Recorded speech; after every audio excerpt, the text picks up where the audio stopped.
Last week we discussed in some detail the nature and experience of piti, or rapture, which is the fourth of the factors of awakening.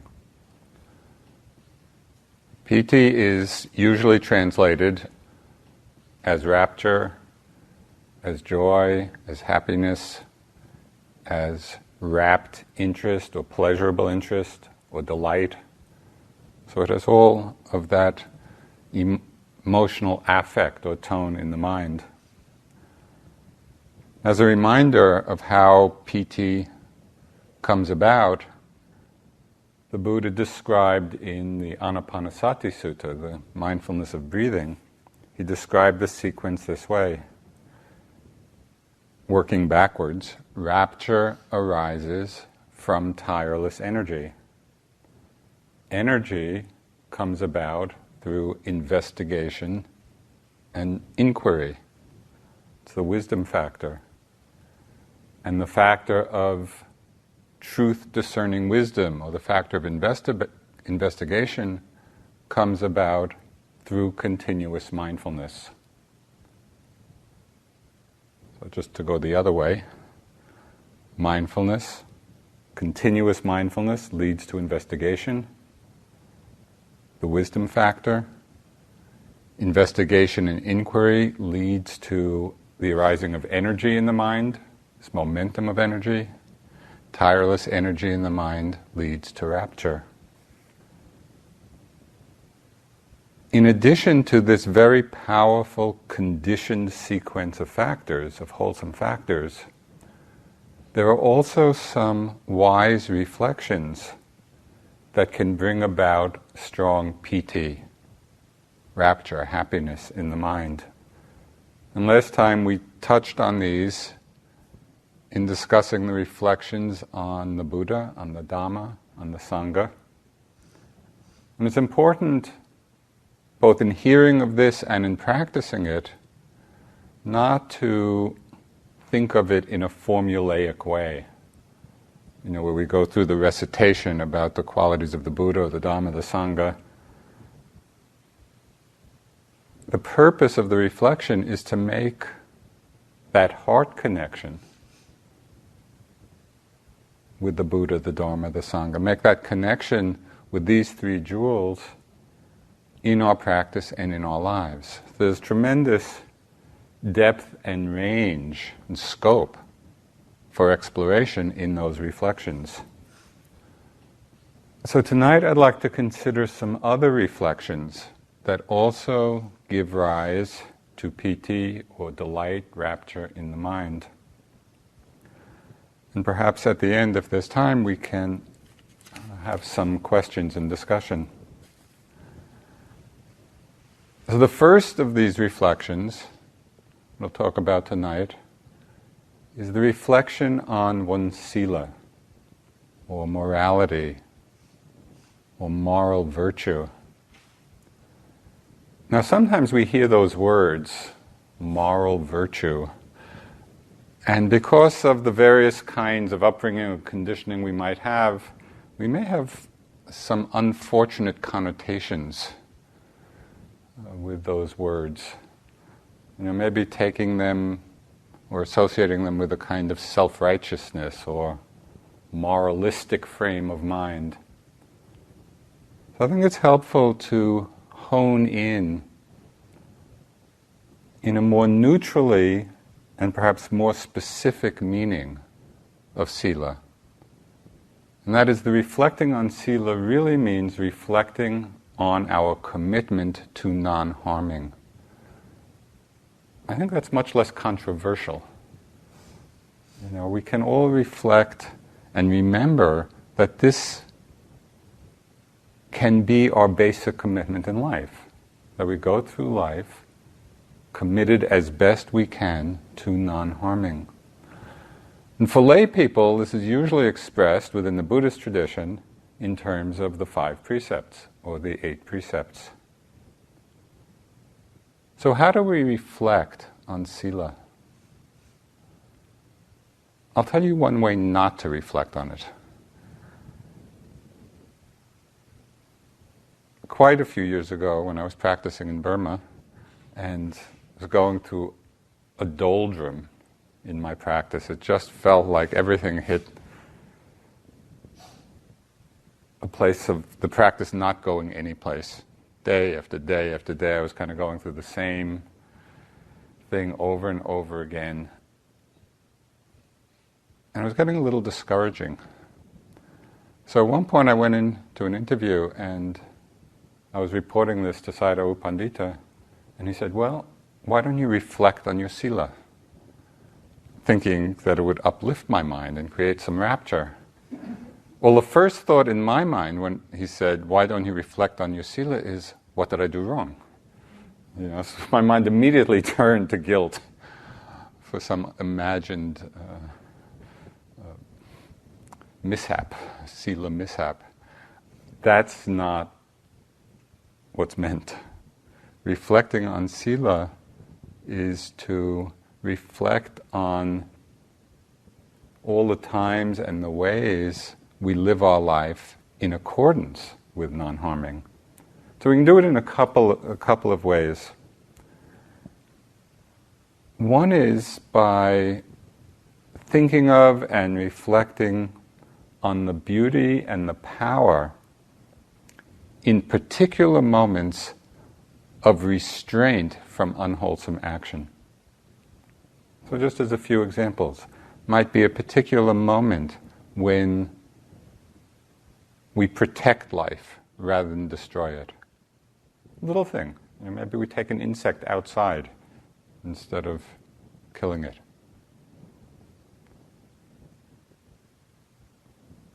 We can reflect on those moments when we refrain from some unwholesome speech that we might be about to say. We can have the thought in the mind and have the intention, and it's about to come out, and then sila does its work. And we remember, no, I don't have to say that. And there's a restraint, there's a pulling back from that unwholesome action. Or maybe we reflect on particular situations when we are acting with real integrity, particularly at times when that may be in conflict with our desires. This is not infrequent. When our desire is telling us to do one thing, and yet the power and the beauty of sila reminds us, no, I don't have to do that. So when we reflect on these very specific moments of restraint from the unwholesome, right in the moment we do the reflection, it really does bring about a certain lightness in the mind, joy in the mind, happiness in the mind. So that's one way of reflecting on sila.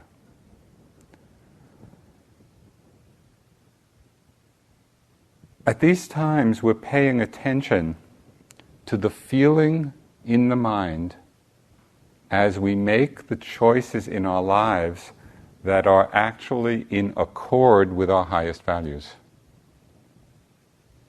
We have these values. When we act in accord with them and we reflect on that, in those very moments of action, then rapture arises of some kind.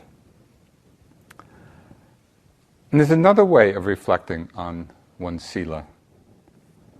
And that's when we look back at our lives, not just in the moment of refraining from unwholesome action. When we look back at our lives, particularly from the time that we have made a conscious commitment to living in a spirit of non-harming.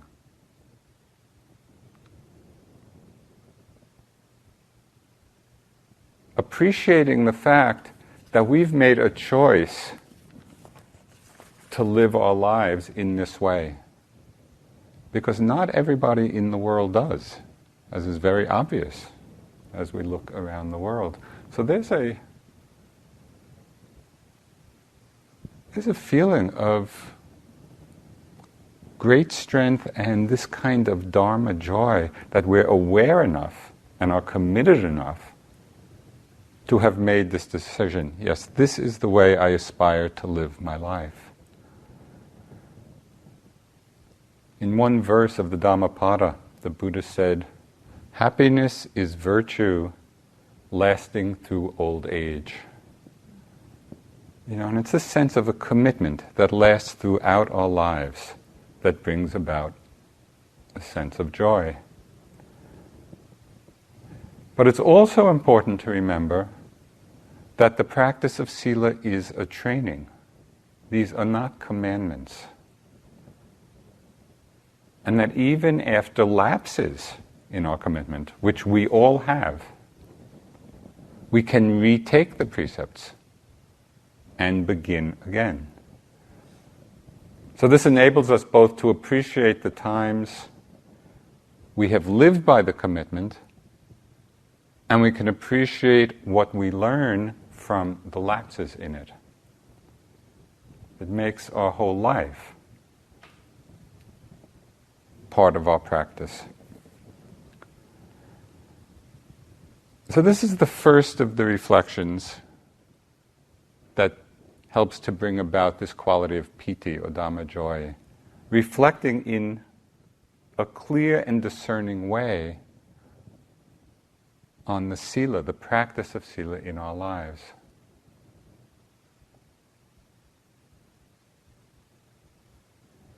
There's a line from a poem by Galway Connell where he says, "Sometimes it's necessary to reteach a thing its loveliness." And that's really what the practice of sila is about. We're reteaching ourselves our loveliness. We become conscious of this and we reflect on this. Another reflection that is a cause for piti to arise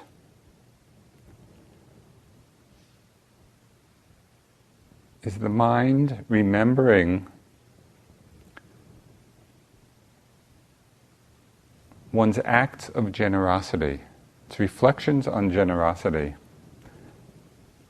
And sometimes, I think particularly for Westerners, I don't know if it's the same in Asia or not, but for Westerners, this reflection on generosity is often a difficult thing to do because it's easy to confuse it and get it mixed up with feelings of ego, pride, and conceit. We just hear the idea or the suggestion, well, reflect on your generosity. We may be a little uneasy about that, thinking, well, that's just going to increase the sense of pride or self-importance. But there is a way to do it that is extremely skillful. So just think for a moment of how you feel when you reflect on other people's generosity. Right? When we're aware of the generous acts of other people and we're open to it, it generally brings about a great sense of delight because it is such a beautiful quality. It's easy for us to appreciate it in other people. Well, we can turn that same appreciation toward the quality of generosity in ourselves. It's not about ego and it's not about self-importance. It's about honoring and having a tremendous delight in the nature of that quality, the nature of giving, the nature of generosity. We can appreciate it in our own minds as well as in the minds of others. And one of the most beautiful examples of this, and I learned a lot in this situation, was in the monasteries in Burma, where each meal is offered, and people will come, either it's one person or a family or a group of families or sometimes a small village. The people would come and offer the food to the monks and nuns and lay people practicing, and then they would sit in the room just being there as we ate. And you just see the delight and the faith and the piti, the kind of dharma joy that these people who were making this offering were experiencing just in being there, and experiencing their act of generosity and the fruit of their generosity, the benefit it was bringing to other people. And it was just a way of opening up to the fact that we don't need to be so self-conscious about it if we are understanding it as a beautiful quality of mind, whether it's in ourselves or in other people. And it's the quality we're appreciating, the quality we take joy in. So as an experiment, as a way of reflecting on one's generosity, just think back in your life to times, particular moments, particular situations or actions where you've been generous, either in a small way or in a very big way. And think back, what were your initial thoughts, as you were thinking about giving? What did that feel like? What did it feel like as you actually gave, as you made the connection with that person? What did it feel like afterwards? When you thought about and you remembered having done this. It's a very uplifting reflection. We feel good about the wholesome action that we've done. The reflection gladdens the heart. It gladdens our heart and is the cause for piti to arise.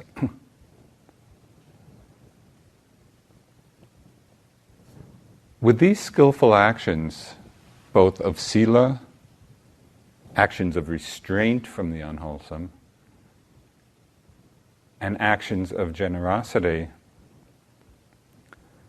we have the inner sense and the inner feeling which is expressed by the word we chant at the end of the metta chant and is used often in Buddhist cultures, sadhu, sadhu, sadhu, which means well done. And so just think of what it'd be like to sit, and whether it's in reference to a specific action or in reference to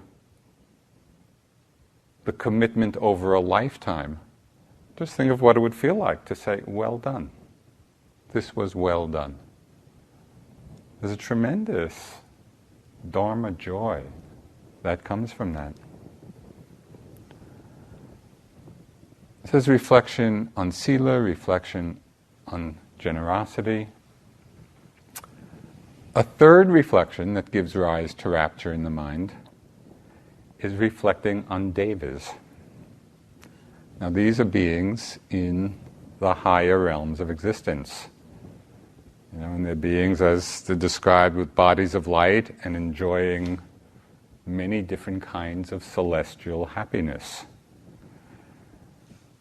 Now before we go on in this reflection, it's important to remember that within the Buddhist understanding, devas are not gods enjoying some eternal bliss, eternal reward. They are still very much on the wheel of conditioned existence, subject to the law of karma, the law of cause and effect, to rebirth in different realms.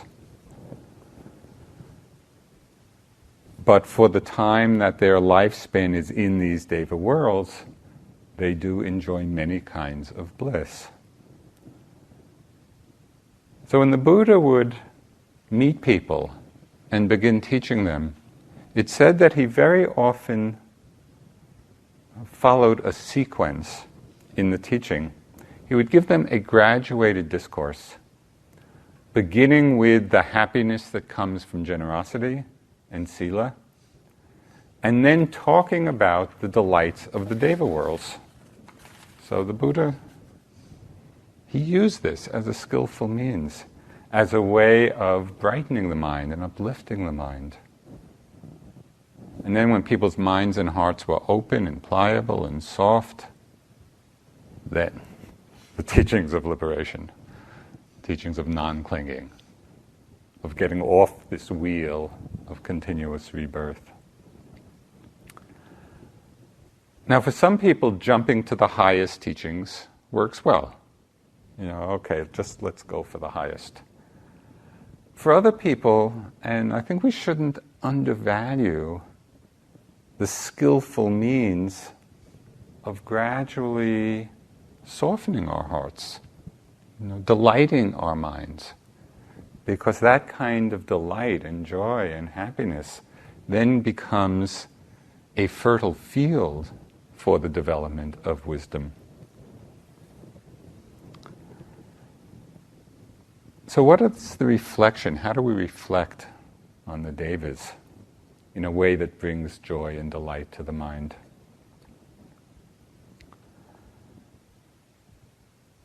One of the traditional reflections is understanding that there have been people in the past, who've possessed those wholesome qualities of the mind that resulted in rebirth in these heavenly realms. In the suttas, there's whole collections of suttas. Discourse of the Buddha, of the devas coming down and having dialogues with the Buddha. So this is very much in the classical teachings. So we reflect, there have been people in the past who've had these wholesome states of mind, which resulted in rebirth in the deva worlds. And the reflection is, I also have these wholesome states of mind, which may result in these fortunate rebirths. These same qualities are in myself as well. Well, we hear this, and as Westerners, or people growing up in a Western society, we may not really believe in these deva realms. It's not part of our Western scientific conditioning. And I remember times in India when Munindra would be, my first teacher, would be just talking about these realms and the bodies of light and the different kinds of heavenly pleasures. And I loved it.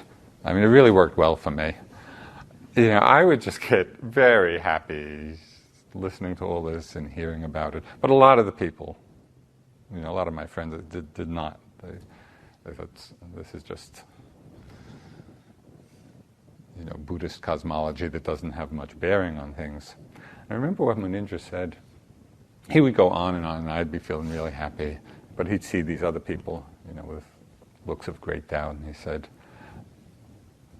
you don't really have to believe this. Because we don't have to believe it. It's not the belief in the devas are not necessary for awakening or enlightenment. And so there really is no need to believe it. He would go on to say, it's true, but you don't have to believe it. So if it's a skillful reflection, reflect. And if it's not, you can just leave it.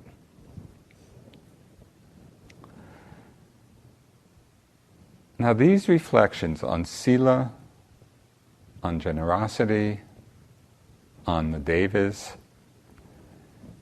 all highlight an important, subtle, and often misunderstood aspect of the Buddha's teachings. So I want to just focus in on this for a bit. And this has to do with the concept found throughout the teachings of what in Pali, the Pali word is punya, which is often translated as merit. So punya also means virtue, causes of good fortune. That's what the word punya means. In a couple of suttas, the Buddha described punya or merit as being the support for living beings. And in another description, which I find so telling, he described merit or punya as the nutriments of happiness. And so if we want to feed happiness in our lives, we need to understand what punya or merit means. It's the nutriment of happiness.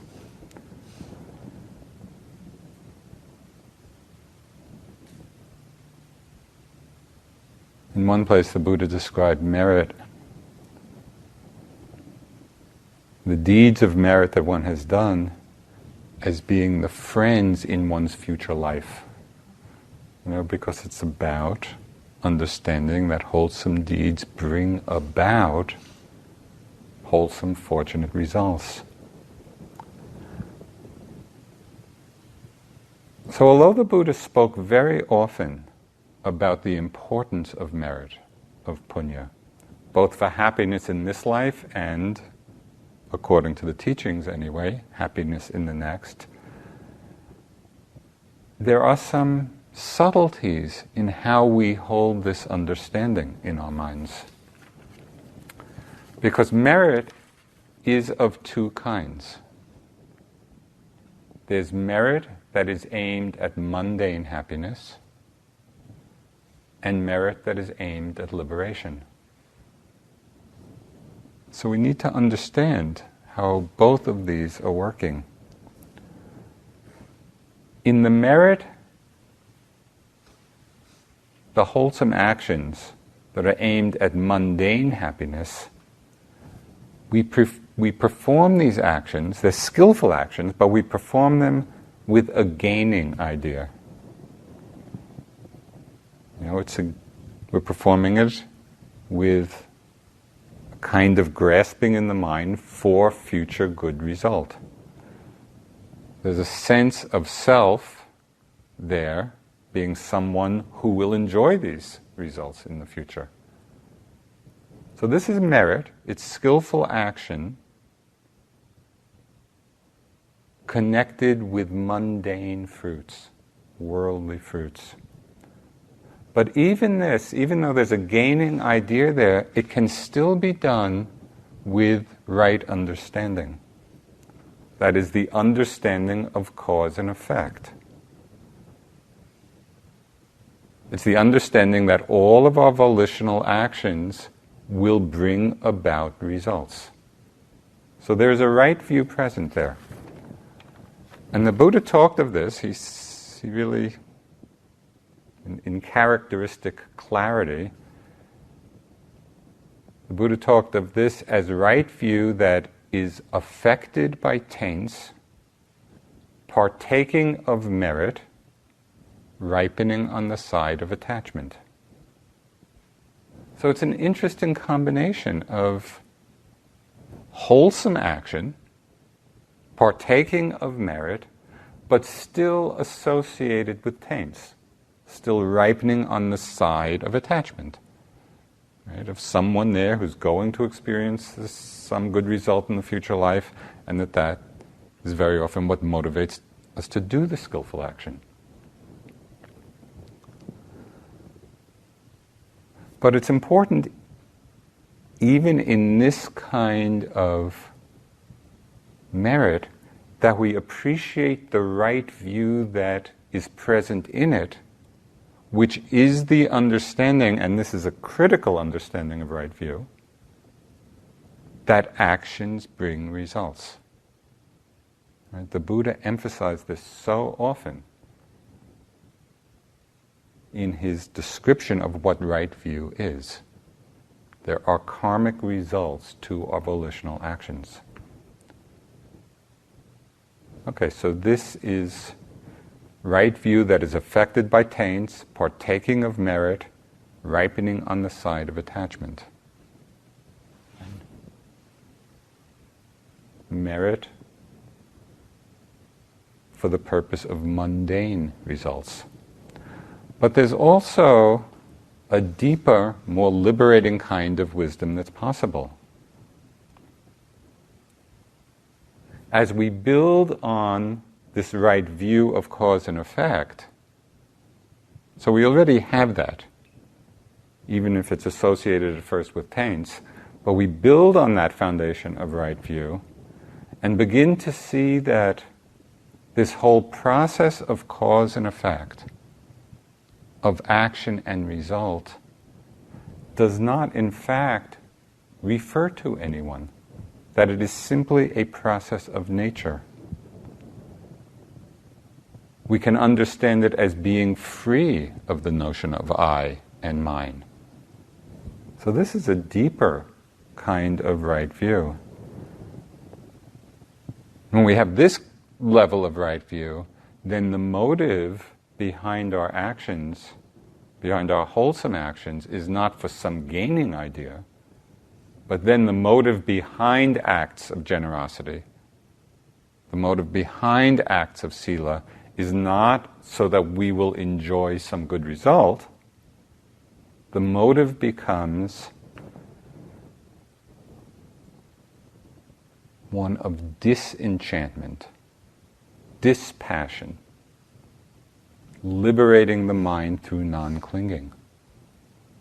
Because really what's happening in a moment of generosity, we can have the motive, instead of be performing the act for the good, happy result that it will bring, we can be doing that same action with the understanding that we are actually cultivating in that moment the mind of non-grasping. And that becomes our motive for doing it then. Do you see the difference? Now this is very important.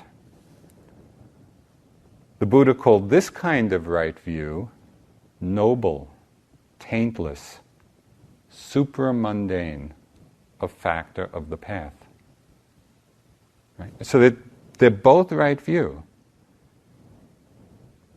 But one ripens on the side of attachment, and the other is a factor of the path of awakening. Now, just one other little sidebar here. I think you're familiar with the teachings on the paramis, that is, those qualities that are considered perfections. They're the qualities that need to be brought to perfection for awakening. The wholesome actions, like generosity or like morality or the other perfections, only become the development of parami when the motive, the dedication, is for liberation, for non-grasping, for awakening. It's still a wholesome action. If we do something generous, it's still a skillful action if we understand, oh yes, this is going to bring about rebirth in the Deva worlds, and we're looking forward to that. Well, it does bring about that result, but then that act of generosity is not the development of parami. That's a mundane result. So if we are inspired to develop the paramis in our lives, we need to understand this distinction of the different kinds of right view and really look at and investigate and understand what our motivation is behind the skillful action. So we want to understand merit, this idea of punya, in both of these ways. Right? It's punya or merit dedicated to worldly result, and punya or merit dedicated to awakening.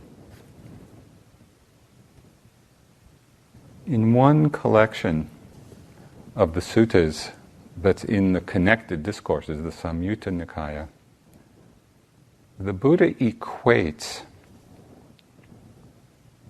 what he calls the 4 streams of merit, the 4 fields of meritorious activity, with the 4 qualities of a stream enterer. Right? That's the first stage of awakening. And so I just thought it was very interesting to bring these two together to see how the very same qualities that are the stream of merit can be either in the direction of mundane result or with the deeper wisdom of right view become the stream of awakening. And as you'll see from the few lines of the Buddha that I'm going to read, the effect of these streams of merit are enormous. So this is from the Samyutta Nikaya. The Buddha said, when a bhikkhu, a noble disciple, and that is really all of us, as we've said at different times, bhikkhu in the broadest sense means one who is practicing for awakening. So it doesn't only refer to monks or nuns. When a bhikkhu, a noble disciple, possesses these 4 streams of merit, streams of the wholesome, it is not easy to take the measure of the merit thus. Just so much is the stream of merit, stream of the wholesome, nutriment of happiness. Rather, it is reckoned as incalculable, immeasurable, great mass of merit.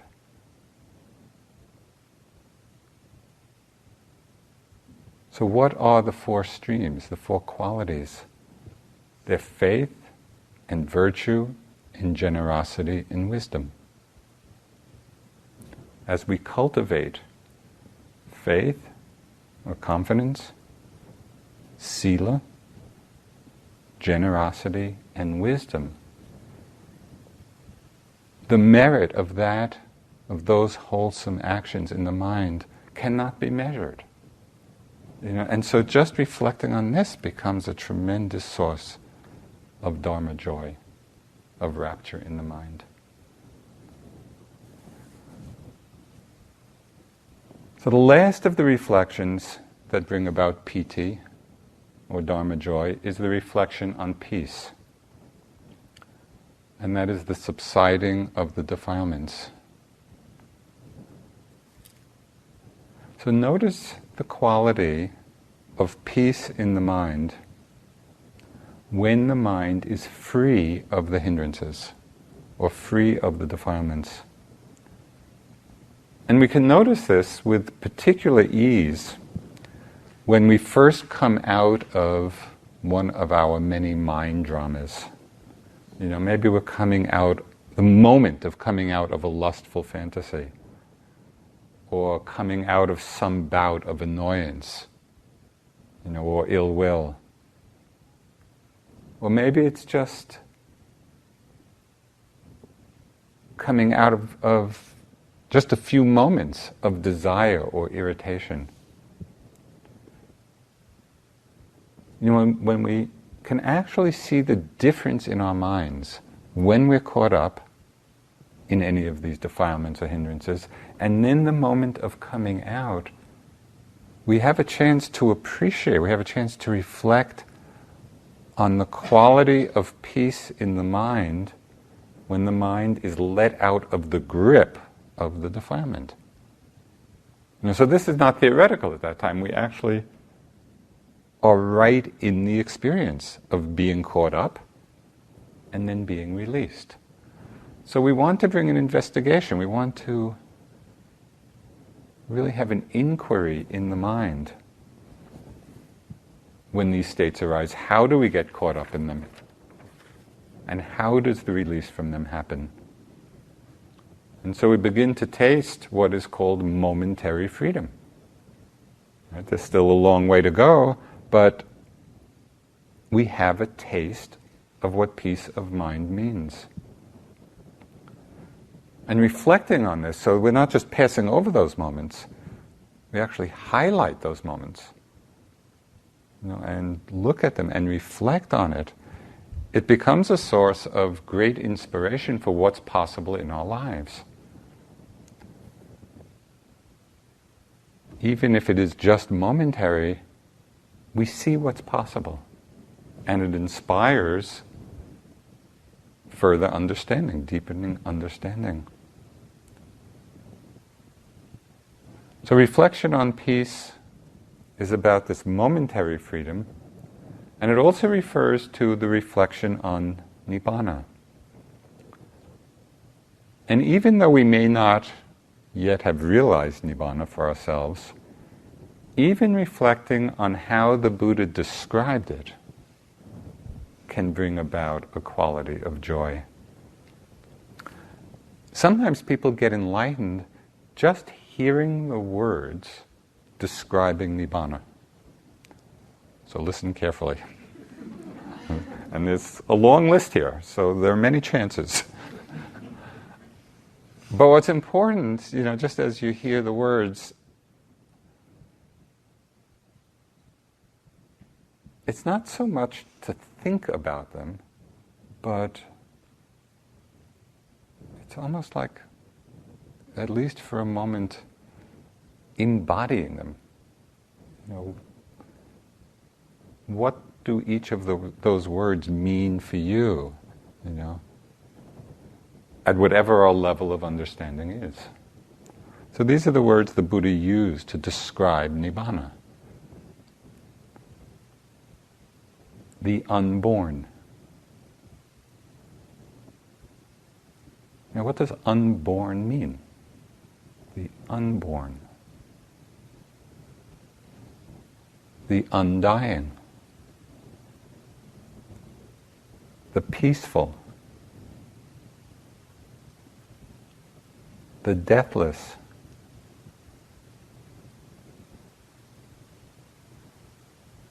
The deathless.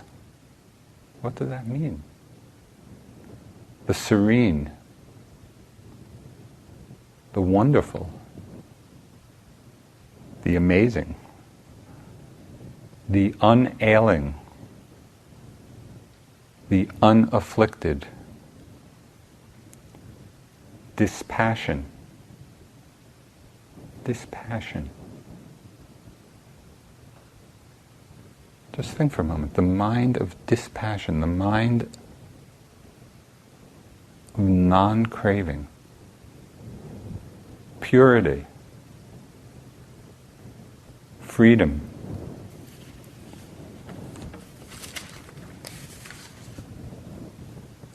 So reflecting, just in whatever way we do, on these words which describe Nibbana, it's tremendously uplifting, to reflect or consider or intuit what this experience is. And as you can see from that list of words, can understand it from so many different sides or angles or nuances. So it's the fourth factor of awakening, of piti, that fills us with this joy in the Dharma. This Dharma delight, this lightness in the mind, this happiness in the mind. And it's very much this factor that inspires us to fulfill this great path of awakening. I'd just like to close with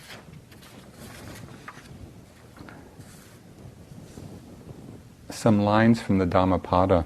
There are a few verses where the Buddha is just giving a list of what makes us happy. It's a happiness list. So it's a good thing to keep in mind. And some of it is just about our mundane, everyday lives, and some is about the deepest understanding. One of the most beautiful aspects of the Buddha's teachings for me is just the seamless integration of the Dharma. It's about how we live our lives and how we are in relationship and how we understand our minds and whether there's grasping or not grasping. It's about everything. It's about the totality of our lives. So the Buddha said, happiness is having friends when need arises. Happiness is contentment with whatever there is. Happiness is merit at the end of one's life. Happiness is the abandoning of all suffering. In the world, respect for one's mother is happiness, as is respect for one's father. Happiness is virtue, lasting through old age. Happiness is steadfast faith. Happiness is the attainment of wisdom. not doing the unskillful is happiness.